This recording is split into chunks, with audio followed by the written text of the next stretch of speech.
Greetings of the day. I am Estele MANALAD, together with Ralph Lenon, Gerardine VALBUENA, and Gilliane BUNA. We are Group 1 of N04B Fundamentals of Zoology. In this presentation, we will discuss the study entitled Intestinal Microbiome as a Risk Factor for Urinary Tract Infections in Children.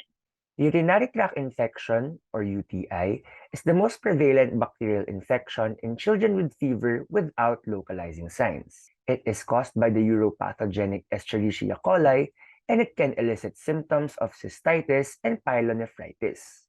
In addition, the idea that UTI originates in the gut is supported because breast milk, particularly human colostrum, has a protective effect against infection in infants and preterm neonates. It does this by increasing the abundance of bifidobacteria and reducing that of E. coli.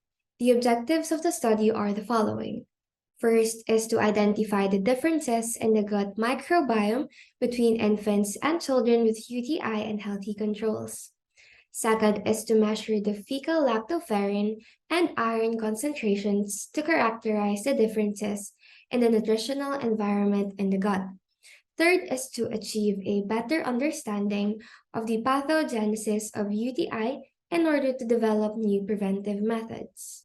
For the hypothesis of this study, these are the characteristics of the intestinal microbiome and gut environment may influence the risk of urinary tract infection. Second, the composition of the overall intestinal microbiome might reflect the properties of the gut environment. The study conducted was a case study, and the population consisted of infants and children hospitalized for acute UTI. There were different subjects to this study: UTI patients and healthy children.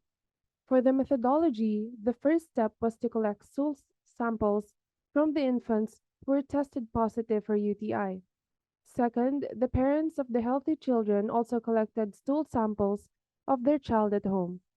After all the samples were collected, it was stored in a refrigerator at 4 to 8 degrees Celsius, which was later sent to the laboratory and kept frozen at negative 22 degrees Celsius for almost 24 hours.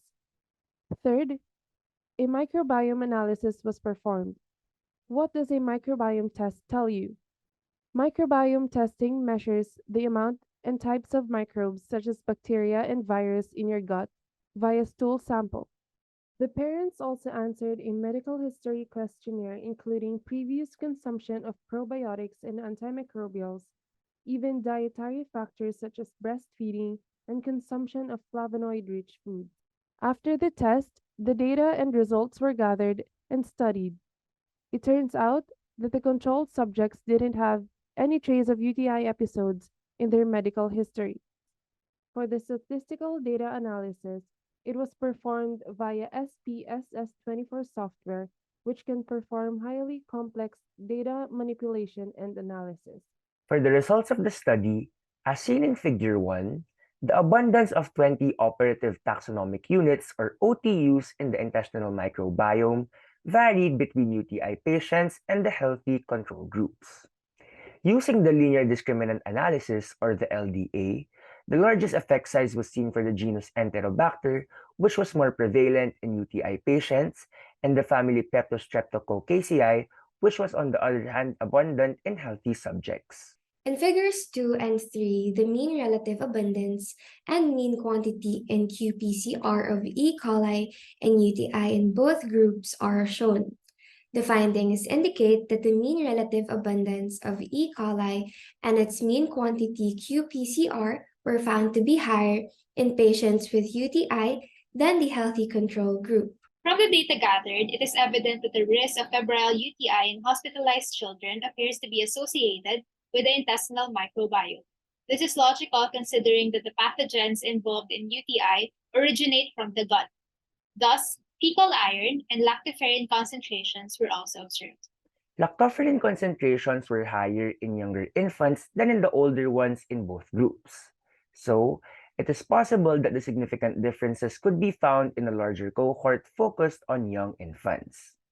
It is important to note that a limitation of the study is that fecal sampling was not possible before the symptoms of a UTI episode had developed, and that the number of study subjects in the study was limited.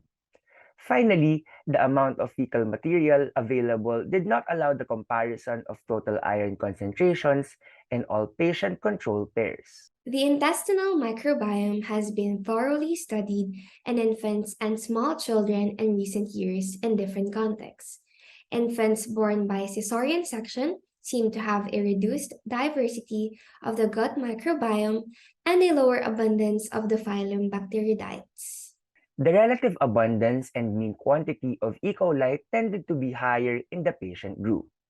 Even though the differences were not statistically significant, the results may be affected by the high individual variability, as some subjects in the patient group had a remarkably high abundance of E. coli. If the gut environment of patients with UTI is different and promotes the enrichment of enterobacteria, this could be an indicator of a gut environment that favors a higher abundance of gram-negative pathogens. In conclusion, the hypothesis of this study was that the lack of lactoferrin in the gut could be one of the factors that causes UTI in the children, but it isn't confirmed that it has any association with that. After all the experiments and study of the results, there were almost 20 different bacteria found in the stool samples of the group. The results implied that the risk of UTI in the children could be associated with the intestinal bacteria and its microbiome. And with that, we end our presentation. Thank you for listening and may you have a blessed day ahead.